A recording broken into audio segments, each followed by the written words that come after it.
Au départ, ce n'était qu'un doute. Hier, c'était une crainte. Et aujourd'hui, cela ressemble au premier souffle d'un vent de panique. Personne ne peut ce soir dire si l'on est oui ou non à la veille d'un désastre nucléaire de grande ampleur. Le journal de 20h, David Pujadas. Bonsoir à tous. Au sommaire de cette nouvelle édition spéciale, l'aggravation de la crise nucléaire au Japon. Cette fois, le caisson de protection d'un des réacteurs est endommagé. L'enceinte n'est plus étanche selon l'autorité française de sûreté nucléaire. La zone de protection est élargie. À Tokyo, des habitants commencent à fuir la ville vers le sud. Les Français, eux, quittent le pays. La centrale est-elle hors de contrôle? Avec nous, André-Claude Lacoste, président de cette autorité. Bonsoir et à tout à l'heure. On reviendra à la fin de ce journal sur la particularité du nucléaire japonais et sur le précédent de Tchernobyl. En milieu d'après-midi, la Terre a encore tremblé près de Tokyo. Une forte réplique de 6,1 sur l'échelle de Richter. 4 jours après le grand séisme, 2 personnes ont été dégagées vivantes des décombres. Alain Chalvron sera avec nous dans un instant en direct. Dans l'actualité également, de très grosses pluies et des premières inondations en Languedoc-Roussillon. Alerte orange aussi dans l'Aveyron et le Tarn. Le renversement de situation qui se confirme en Libye. Des centaines de civils et d'insurgés en déroute ont rejoint Benghazi. Le G8 écarte toute option militaire. Et puis des larmes d'émotion à l'Assemblée nationale et une belle communion. Ça n'est pas si fréquent. C'était aujourd'hui le retour du député Patrick Roy qui avait lui-même révélé son cancer. Bienvenue dans ce journal. Un cran supplémentaire a donc été franchi dans la crise nucléaire au Japon. Le scénario redouté ces derniers jours pourrait être enclenché. Pour la première fois, je vous le disais, le caisson de protection d'un des réacteurs a donc été touché par une explosion. Ce soir encore, on va s'y arrêter longuement pour bien tenter d'en mesurer les conséquences. D'abord, les faits. Nicolas Lemarinier. Aujourd'hui, la situation s'est aggravée dans les 6 réacteurs de la centrale Fukushima Daiichi. C'est d'abord le réacteur numéro 2 qui suscite les plus vives inquiétudes. À 6 heures ce matin, il a été le théâtre à son tour d'une explosion. Les conséquences pourraient être graves, selon l'Agence internationale de l'énergie atomique. Il y a une possibilité que la chambre de confinement ait pu être endommagée. Il est possible aussi que le cœur du réacteur ait été touché. Cela pourrait signifier des fuites importantes de radioactivité. Autre inquiétude de ce jour, la situation du réacteur numéro 4. Un incendie s'est déclaré dans un bassin de stockage de combustible à la clé des émanations radioactives dangereuses. Communication de crise pour le gouvernement japonais qui parle pour la première fois de péril pour la population. Il y a une crainte grandissante de nouvelles fuites. Une fois encore, je veux vous dire qu'autour de Fukushima, la plupart des habitants ont été évacués. Nous invitons tout le monde à s'éloigner de cette zone. Cet après-midi, la zone d'évacuation autour de la centrale a même été élargie, passant de 20 à 30 km. Environ 140 000 personnes sont encore à l'intérieur de ce périmètre. Sur les réacteurs 1 et 3, dont l'enveloppe avait explosé samedi et hier, les opérations de refroidissement à l'eau de mer se poursuivent, provoquant des émissions de vapeur radioactive à intervalles réguliers. Jusqu'ici épargnés, les réacteurs 5 et 6 qui ne fonctionnaient pas au moment du séisme montrent aujourd'hui des signes de surchauffe. Cela pourrait signifier qu'eux aussi ont un problème de refroidissement. Oui, jusqu'à présent, c'était donc l'enveloppe extérieure de la centrale des réacteurs qui était touchée. Cette fois, vous l'avez compris, c'est le caisson intérieur directement au contact du combustible. On va y revenir en détail dans un instant. D'abord, ce soir, plus que jamais, la ville de Fukushima, pas très loin du réacteur, ressemble à une cité fantôme. La plupart des magasins sont fermés. Les habitants restent cloîtrés chez eux. Loïc Delamornay. La voix automatique du feu rouge ne s'adresse plus à personne. Une ville figée dans la peur nucléaire. Les rues de Fukushima sont désertes, les magasins fermés. Même s'ils sont à 80 km d'ici, les réacteurs endommagés ont vidé toute la ville de ses 300 000 habitants. Brisant le silence de plomb, quelques officiels s'affairent encore, bien seuls dans leur centre de crise. Depuis samedi, les habitants fuient la région, en voiture, en bus, en train. Je suis angoissée par les radiations qui peuvent affecter ma santé. De toute façon, là, on est évacué. La zone sanitaire où arrivent les évacués n'est pas franchement plus rassurante. Des hommes en combinaison les accueillent et il leur faut attendre stoïquement le verdict des compteurs de radioactivité. Le danger nucléaire, ça fait encore plus peur que le tsunami. Le gouvernement, le parti, l'administration, on ne nous dit rien de ce qui se passe.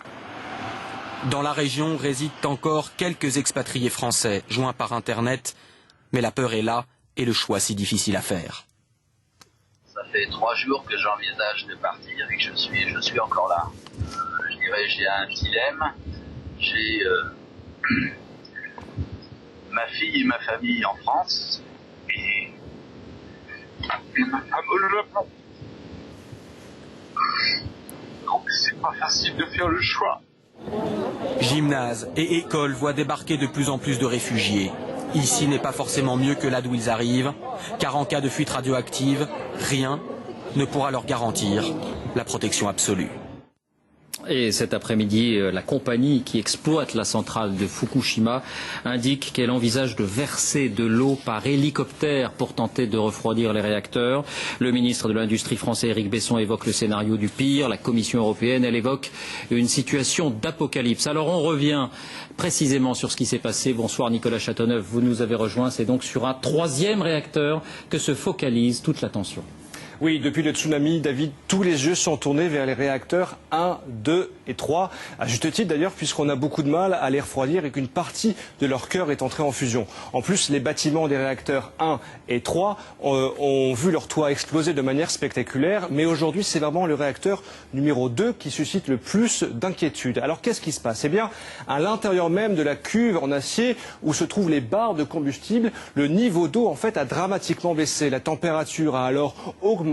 Elle est passée de 300 degrés en temps normal à 1200 degrés. Résultat, les barres ont commencé à fondre. Cette nuit, une explosion survient. Apparemment, elle a endommagé en fait l'enceinte de confinement qui entoure la cuve de refroidissement. C'est grave, car s'il y a une brèche dans ce rempart, les radiations peuvent s'échapper. Surtout si le cœur du réacteur est entré en fusion et qu'il finit par percer la cuve, sans parler des risques pour la cinquantaine de techniciens qui travaillent encore sur le site. Oui, on s'interrogera d'ailleurs sur leur sort tout à l'heure avec André-Claude Lacoste. Et à tout cela, Nicolas, s'ajoute un nouveau problème sur un 4e réacteur.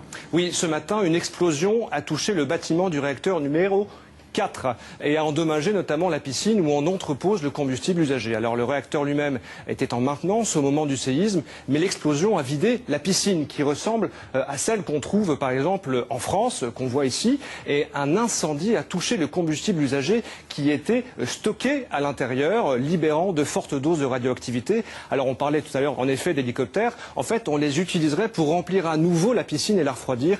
C'est vraiment un nouveau front à traiter d'urgence. Merci Nicolas pour ces explications. Alors on l'a dit depuis le début de cette crise, les Japonais font preuve d'un très grand sang-froid et pourtant, et sans doute pour la première fois, à Tokyo, à 240 km de là, eh bien certains commencent à faire leurs valises vers le sud, vers Osaka. Les trains sont bondés. Reportage Valérie Lerouge, Gaël Caron, Arnaud Gidon. Ils ont attrapé le premier train pour Osaka ce matin. Olivier et Akiko Apsu vivent à Tokyo depuis 1 an et demi. Malgré les informations alarmistes, ils n'ont pas voulu céder à la panique jusqu'à aujourd'hui. On l'apprend à la télévision japonaise, comme quoi il y avait une explosion sur le réacteur numéro 2. Donc par rapport à cette situation qui empirait, donc on a décidé vers 8h du matin de partir. Une décision difficile à prendre pour le couple franco-japonais et pour elle en particulier.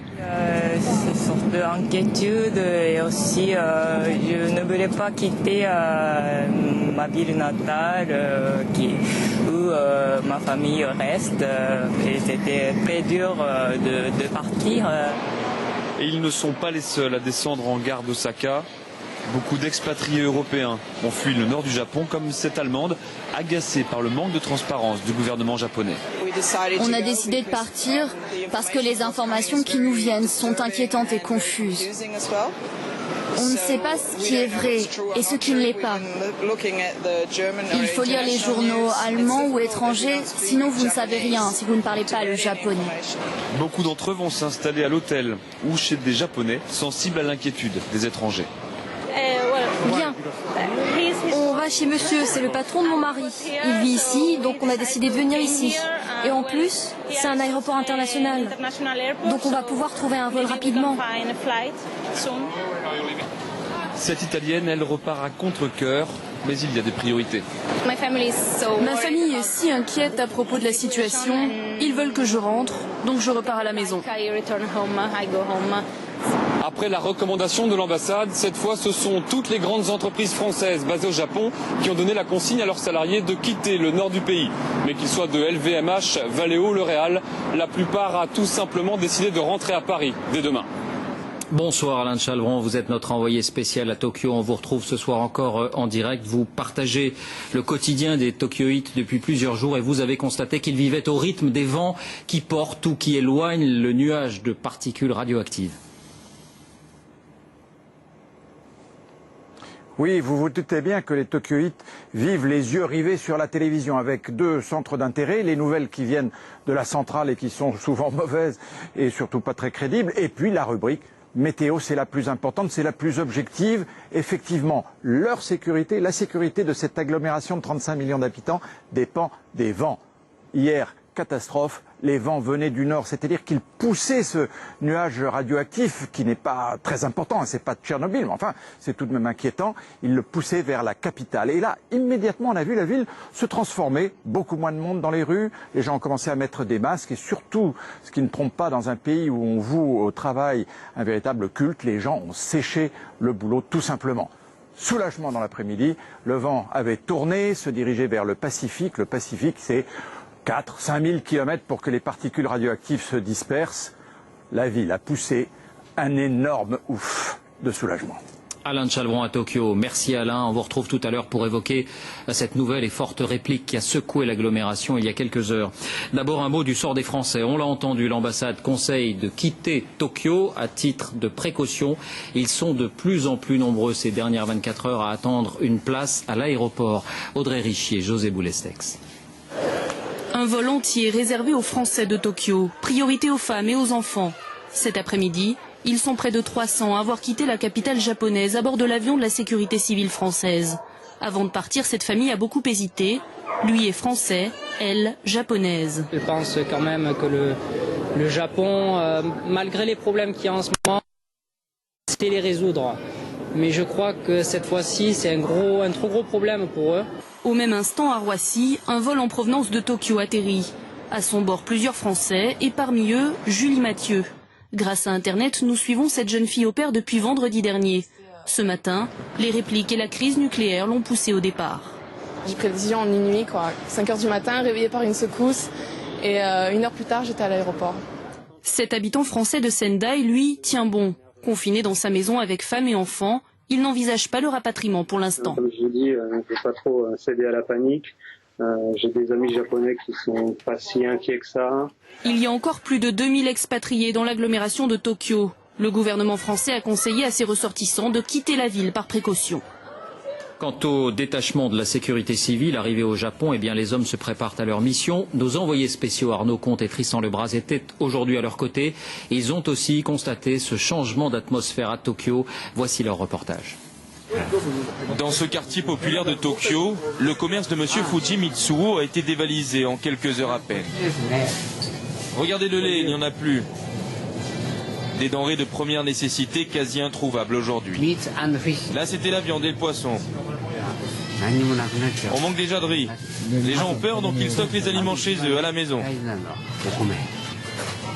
La menace nucléaire est dans tous les esprits et certains Japonais se montrent fatalistes. Je sais bien qu'en cas d'explosion, ce masque ne me protégera pas. Mais ça me rassure un peu. C'est toujours mieux que rien. Dans les rues, dans le métro, les passants s'immobilisent devant les écrans de télévision qui diffusent sans interruption les dernières informations en provenance de la centrale de Fukushima, située à 250 km de Tokyo. Je lis la presse américaine et regarde les médias français. Les étrangers disent que la situation est grave ici au Japon et je ne comprends pas pourquoi la presse japonaise est moins alarmante. C'est la première fois de ma vie que je suis confrontée à ce danger et je ne sais vraiment pas quoi faire. À l'ambassade de France où des experts nucléaires surveillent la situation, les portes et fenêtres sont calfeutrées. Simple précaution, nous dit-on. C'est que les projections météo avec l'évolution du vent montrent qu'aujourd'hui, il n'y a pas d'inquiétude à avoir. Aujourd'hui, tenant compte du vent. Tout ça peut bien entendu évoluer. La centrale de Fukushima fournissait plus de 60% de l'électricité du pays. Les autorités sont donc contraintes à des économies drastiques d'énergie. Voici le quartier de Shibuya, l'un des plus illuminés de Tokyo. Il est depuis quelques heures plongé dans le noir. Voilà, des sons de cloche différents sur la situation dans cette centrale nucléaire, mais une situation qui inquiète. On va demander toutes les précisions dans un instant à notre invité, André-Claude Lacoste. Bonsoir, rebonsoir, vous êtes donc